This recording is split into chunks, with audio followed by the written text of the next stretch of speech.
World? It's the Big Facts Show. It's your boy Mark Waldo Ward. I got Ccelli from the Exponent agency with me today. How you doing tonight, sir? Yo, what's going on, man? Happy to be here. Appreciate it. Oh, no doubt. Thanks for joining us. Well, first off, just tell us a little bit about what Exponent is. I see you're reaching out into clothing and everything now. When I first became aware of you, you were basically like a record label. Yeah, so we started off as a record label, a music consulting company and management company back in 2007. Since then, we've branched out into publishing for movies and television. We also have a online store and a apparel company as well. So we're just growing the brand over the years. And this is the only thing you do, right? Yes. So it's we do, like I said, everything from music management to branding, sponsorships, online sales, e-commerce. So at what point did you take the proverbial leap of faith and exit because that line of work is tenuous, especially at the beginning. So Sure. When did you decide, and what made you decide to put it on the line like that? So I guess I'm what you would kind of describe as a serial entrepreneur. So I always had multiple businesses. I still have other businesses that are not under the Exponent umbrella that I work that are more corporate oriented. But no, I knew from a very young age, I was like the typical story that you hear of an entrepreneur. I was buying candy at CVS and bagging it up and selling it to kids when I was 6. So It's like I always was like a business person. My first business. What was the first time you sold music? Like, did you ever make like mixtapes yourself and sell them? So I started off, there was a kid that I grew up with that was older than me. He was a promoter in Philly, a big time club promoter. So I started off when I was 12 or 13 passing out flyers for him. And then when I was maybe 16 and they had some like underage clubs, I started promoting my own parties. And then my friends that were rappers couldn't get booked for shows. I was from South Jersey, which is right outside of Philly. Nobody could get booked for shows. So I was like, well, I throw parties. I have, a couple hundred people at my parties. You can perform at the parties. And then you were a good dude, because I bet you didn't charge them either, did you? Not at all, no. My man. Nope. No. So that's kind of how it started. And then I signed my first artist, formed my first record label when I was still in college. And then I got signed by this A&R that worked at Universal, and he asked me to run his label. It was an offshoot of Universal when I was like 20 years old, and that's how it started. Man, that offshoot of Universal when you were 20 years old. Were you overwhelmed, or were you just like, you had that young confidence, like, fuck it, I'm gonna get it? No, man, I remember I was on my Eminem joint, bro. The first time we ever did the label photo shoot and I was in charge. Remember, my boss was in California, because it was Universal. So he was based in California. So I was running grown men. You know what I mean? We had a label of 20 people that was already a label before I came in. So I was a young kid and I had to organize everything. I was in the bathroom throwing the fuck up, man. True story. Like, I was so stressed out. And so there's video out there of me like in a full suit, because I thought I had to wear a suit for people to take me serious because I was so young. So how old was your oldest employee? 36. Yeah, and that's a bigger difference than it sounds to our younger listeners, because that's a huge difference to a 20-year-old. To a 36-year-old is probably not man. Yeah, that must have been something. That must have been. Well, yeah. I mean, imagine being an A&R at a label for 3 years. You're in your 30s, and they hire someone to be your boss that's 20 that has very little experience in the music business. It was very rough for them to take me serious. I really had to go out there and prove myself and let them know that I had everybody's best interest at heart, and bring everybody together too, because the label, it wasn't like everybody grew up together or whatever. It was a label that they put together. They signed who they wanted to sign, and then they just put me in charge. So I had to not only push the music, but I had to manage the people, and it taught me a lot about how to effectively get everybody to follow the same mission, to have the same goals, and to understand release schedules. Everybody wants to drop their music all at the same time. You know, remember this is the early 2000s. So like you said, mixtapes were really heavy. Everybody wanted to release a mixtape at the same time. Everybody was mad that, you know, one artist had 4 tracks on the label mixtape and another artist only had 1. So managing all of that was an important lesson, and it really prepared me. How'd it work out? It worked out well. So what happened was we were up and moving, and my initial thought was I had ran into Freeway, who's was signed to Rockefeller State Property at the time, and I was able to put together a tour that he was going to like headline, right? So I went to my boss and I said, look, I put together this tour. We're going to do an East Coast tour. It's called the I-95 tour, because our road where we live that goes from like Boston to Baltimore is called I-95, Interstate 95. So I was like, look, I put the whole tour together. This is what we're going to do. This is the play. And they were like, no. We want you to build your roots in Jersey. We don't want it to be a Philly thing. We need to make our own. You know, they had a different vision. So long story short. Was there a reasoning behind that, or was it just that's what it was? That's what they wanted, because I guess they wanted to. Yeah, no, I'm saying, did they have a reasoning that they gave you, or is it just like in that situation you don't ask? No, that's my boss. So he was just like, no, just do what I say. So I was. That seems kind of counterintuitive. Like you would think you would want to bring fans from the Philly market over to a New Jersey artist. Yeah, at that time, Philly was super hot. We had, Jay-Z was in Philly constantly because Beans and Freeway and State Property. Philly's Most Wanted was huge. Eve was huge. It was a big time for Philly. The late 90s, early 2000s. Major Figures, yeah. Huge. Philly had a huge Major Figures, yeah. I mean, you could go on and on. Miss Jade. It was a huge, Miss Jade. It was a huge, huge time for Philly. So I thought it would be good for us to kind of, because we're right around the corner. It's 15 minutes. So I thought it was the best decision. We went back and forth quite a bit, and it came down. Our final conversation was, if you do this, you're done. You're fired. So you're going to do it on your own. You're not going to take your artists. You're not going to take our artists with you. And I did.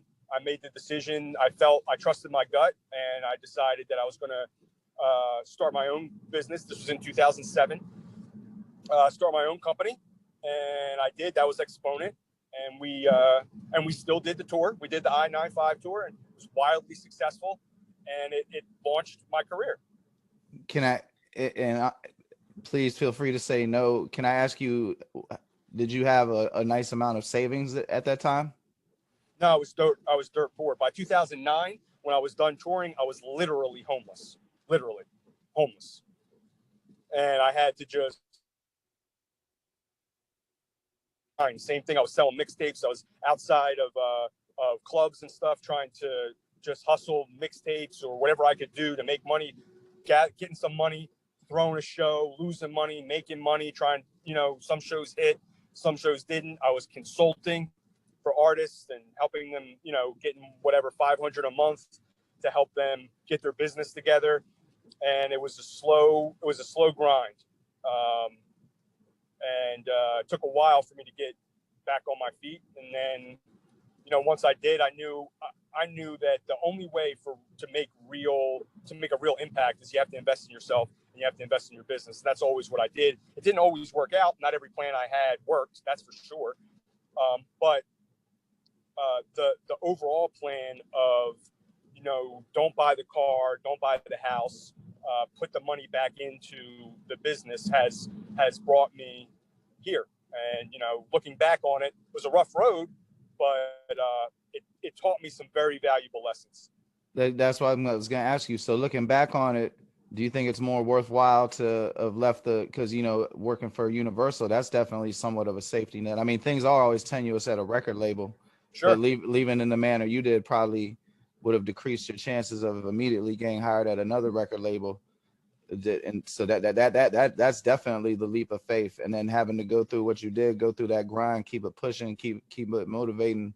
Do you find it to be more worthwhile now that you've got you are financially independent through your own company, making your own decisions? Well, I did it. there was a period of time where I was doing different things. Like at right after this happened, me and my business partner at the time signed an artist named Reed Dollars, and he was big in like 2006, 2007. He still, still make a huge impression right now. But he got a deal. We got him, a 7-figure deal, and at that time, that was really big. But then I was stuck in the same. I went from one situation. Yeah, I went from one situation to another. $3 got 7. Wow. Yeah, man. Yeah. So we, he was the hottest. Did they release a single? Yes, they did. Yeah, we released a single. It didn't hit. Looking back on it, we tried to go commercial too early. He had a huge street following, and the single we released was a commercial single. But that was the advice of the label. That was the label telling me how the money had to be spent. They were overspending on videos. They were overspending on expenses, and I was trying to do it what I thought to be the best thing. And in the end, that label situation didn't work out for Reed. It didn't catapult him to the level that he should have been at, because at that time, many people don't know this. Reed Dollars was the first artist ever in the history of the world to have 1 million views on YouTube, ever, on Earth. Not Eminem, really? Not Jay-Z, not anybody. He was the first artist to have 1 million views on YouTube. So when we picked him up, it was a revolutionary time. And looking back on it now, if we had the finances to be able to do, like the typical story, if I knew then what I know now, he would be a huge star. He's an incredible songwriter. He's a dynamic performer. He's got a great personality for interviews and stuff like that. As a battle rapper, he'll bite your head off. I mean, and he's a good-looking guy. He had all and he was very young at the time. I mean, we were sneaking him in the clubs. He was like 18, 19 years old. So he had everything early. It was just, it just didn't work out. It wasn't the right situation for him. But again, it taught him a lot. And him and I are still close, of course. It taught him a lot, and it taught me a lot as well. We both grew from it, for sure. Shifting gears a little bit, I've always been like, the way you champion your artist has always demonstrated to me that you're a true fan of music. So I'm a little bit curious about your fandom. And it doesn't necessarily have to be hip hop. What was the first album you remember being passionate about? The first album that I was passionate about that I had was Doggy Style, Snoop Dogg, Doggy Style. So my friend's older brother, I'd never heard anything like that. My friend's older brother, I'll never forget it. He was washing his car, and he had all the doors open in his car, and he was playing Doggy Style. I was like, 8, 9 years old. And I walked over to his house like, what is this? And he played like the whole album for me. And I was just absolutely captivated, blown away, So that introduced me to hip hop, and that let me know that hip hop even existed, because before then I just didn't know. When you're a kid, you just listen to whatever music when you're that young. You live in the Jersey, Philly area, and your introduction to hip hop was Doggy Style? Yeah, I mean, it just so happened to. That's how things shake sometimes, right? Yeah, like I said, I was like 8 years old. It could have been anything at that point, but it was whatever, 1992. So that's what 93, whatever year it was, and that was the first thing I heard, and then I just couldn't get enough. I used to go over, and this kid, was like 17 when I was like 8 or 9. So every day I would come over and I'd go over there and just ask him like, "What are you listening to?" and want to listen to stuff. I was like driving him crazy. I was like, "I hope you wash your car, if you turn the music on." Did you ever try to rap? Never. No, I never did. No, never tried to rap. I did write a rap one time with my first artist, that when I got the original deal, when I first started my first record label before Universal, and I wrote like a rap, but I never rapped it. I just wrote a rap because I guess, I don't know what I was thinking. I just wrote a rap. I don't even remember how it went. If you had to choose between Beanie Siegel and Freeway as far as legacy career-wise, who do you think's had a bigger impact? So I think that Beanie Siegel had an incredible impact. But if he had a high, think, he had a high ceiling. yeah, I mean, he at that time, you know, he has classic albums, but so does Freeway. I think that Freeway is a born star, and I think that he had the talent to take him where he is now, but he has the work ethic that Beans didn't have, that none of those guys had, that he kept himself relevant and he worked. He's a solid dude. He, you know, everybody loves him. If you know him, no one ever says anything bad about Freeway. See, I'd say he has a stronger catalog like that. Like I said, Beans would have the higher ceiling, but and then, you know, like one thing that I think would definitely set Freeway ahead of him is that Jake One album. Yeah, absolutely. He out hustled everyone, and he's still out here working right now. Hey, that man Oskino Vasquez be hustling like shit. I said himself more albums on Instagram than anybody in the world. That's my man. He be selling the fuck out them CDs on Instagram, man. I'm amazed like mainstream publications haven't picked up on that just off the interesting value. I mean, you know, I know it's been rough for him lately, but I know for like 4 or 5 years I saw just constantly, you know, people buying his CDs and like buying his CDs. Yeah, and these days in the thousands. He's super talented, and he's an incredible artist, like a visual artist painter. You remember that Funk Flex Rockefeller takeover? Yeah, of course. That's a classic. That's Philadelphia history right there. I've listened to that hundreds of times, and I think I think him and Sparks really won. I carried the day. Let's put it. Yeah, that was legendary, man. Crazy. Oh, that's some of my favorite shit ever. That might get a little too obscure as the years pass by, but hopefully, you know, it'll get the proper attention it deserves, because that was a moment. That was.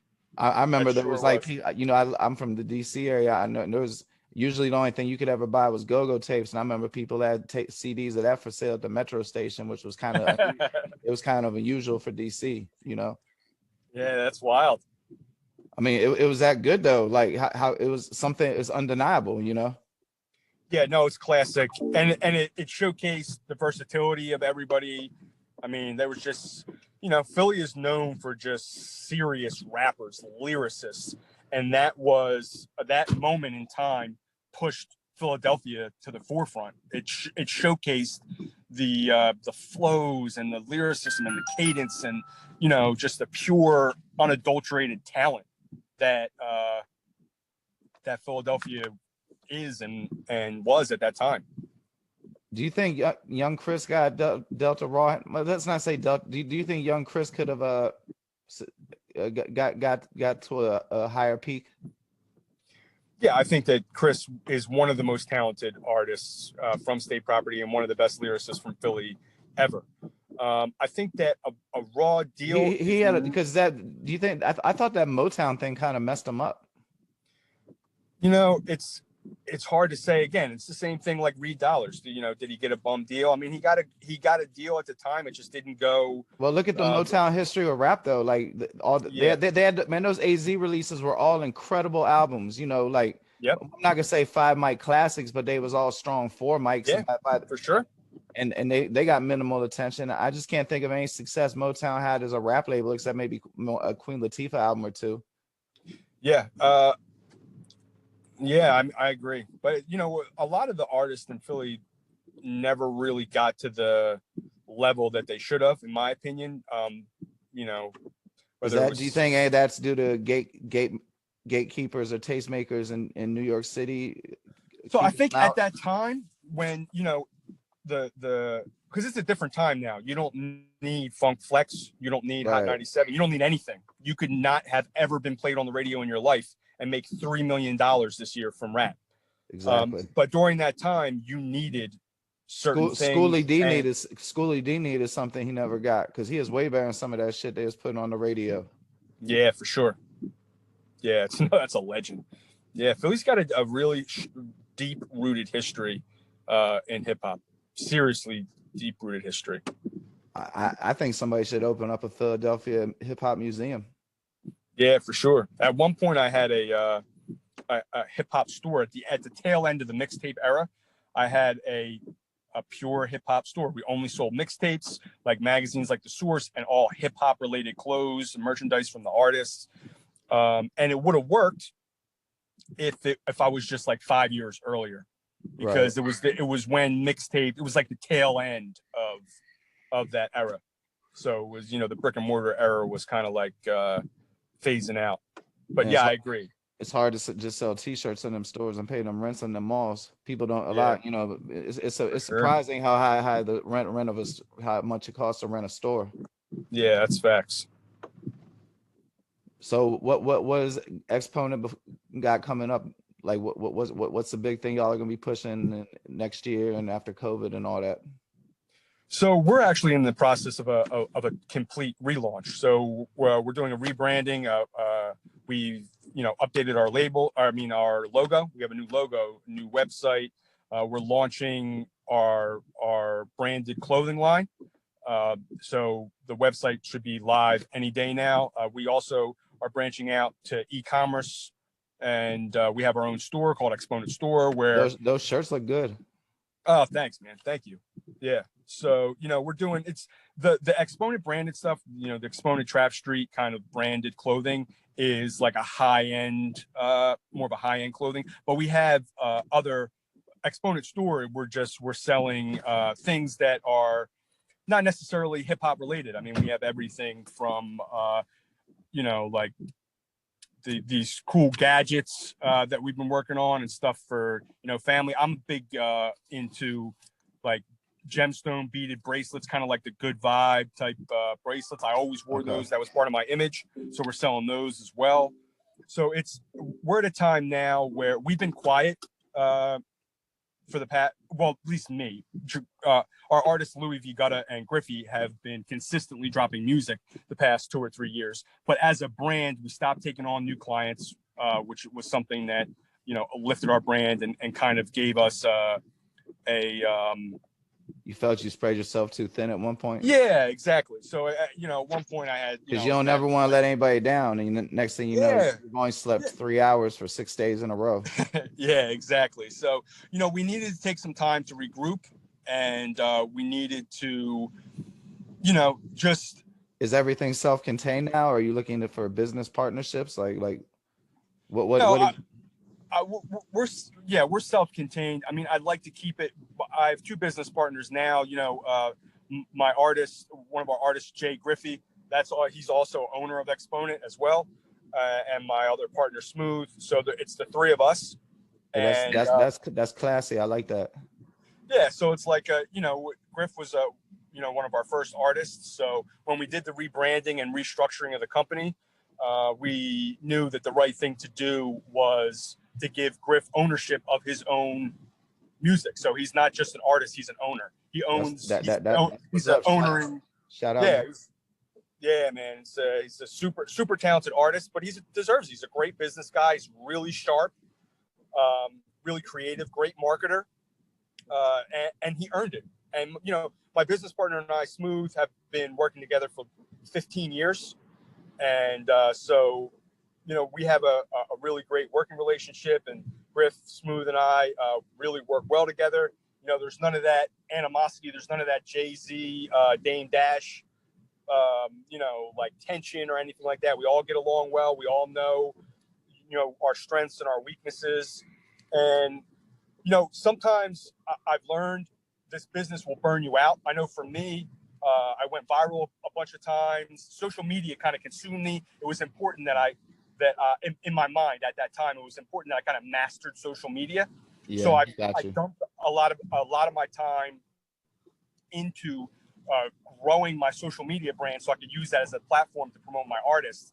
But living so deeply in that social media world burnt me out. So much so that I deleted my Facebook, my Twitter, everything. And I haven't posted on Instagram in almost 3 years. So I'm just now revamping my Instagram page. It's going to be the hub. I'm taking it away from being my personal page. It's going to be the hub for the Exponent family of brands.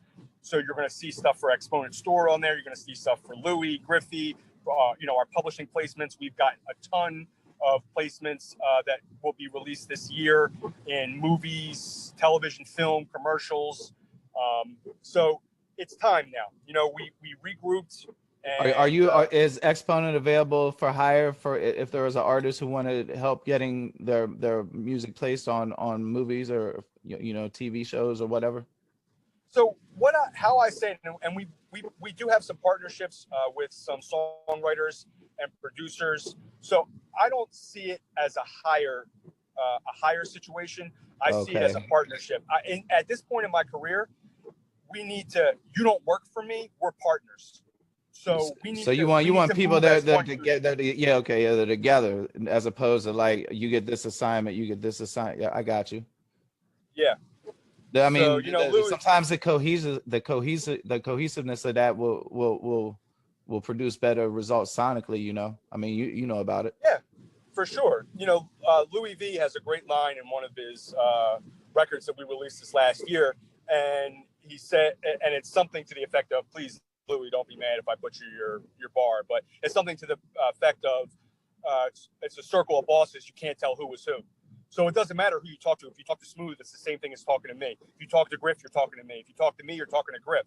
So it's like we have this understanding, and that can only kind of come from working together for 10 plus years, where you have a trust and an understanding that money can't buy. Well, man, you already know I've been pulling for you for a decade plus, but hearing that, I'm double rooting, because I would hope that becomes a business model that people would like to emulate. Before we get out of here, I'd like to ask you one thing and leave on this. Well, sure. What advice would you give someone to maintain a positive attitude in the face of continued adversity? That is a absolutely fantastic question. So here's my answer, and I gotta say that's a great question. If you live in the shit, you are gonna smell like shit. So if you are constantly surrounding yourself with negativity, if you don't force yourself, right? And I've said this before, right? If you eat cheeseburgers every day, right? If you don't force yourself to eat a salad or to do something, you might not like it, it might not taste good, but you got to force yourself to do it, because you got to feed your body the vitamins and the nutrients or whatever that you need to be healthy. Right. But no one ever talks about how you have to feed your mind, how you have to feed your soul. True. So you have to inject positivity. I listen to positive affirmations every day. You know, I have to give myself a break even from listening to my own artist music and listen to ambient music and, like I said, and affirmations and meditation music, because I have to feed my mind and my soul positive energy the same way I feed my body. That is important, and it takes an aggressive, active approach. It is not going to come to you. You have to make it happen. Yeah, I lied. That's not the last thing then, because that makes me want to ask you this: what advice would you give somebody who has difficulty clearing their mind? That it's okay, and that's normal. And it took me a long time. Look, I was going through it for quite some time, and the spread the positive vibes movement and the things that I've done to kind of inject positivity, the charity work, whatever it might be that me or that my team Exponent does. You have to force it, and you have to be kind to yourself and forgiving to yourself, that just because it's like, you work out, right? You don't just automatically bench press 250 pounds.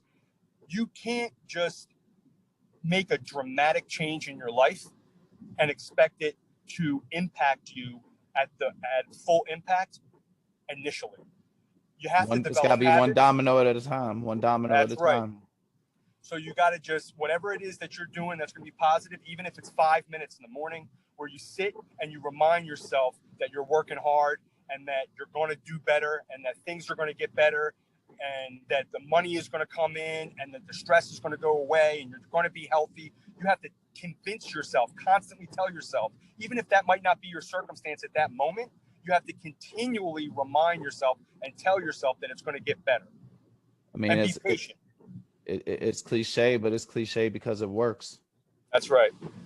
I will. Well, thank you so much for your time, and I appreciate having you. And stay on for a minute, please. Yeah, you got it. I appreciate it, Mark. No doubt.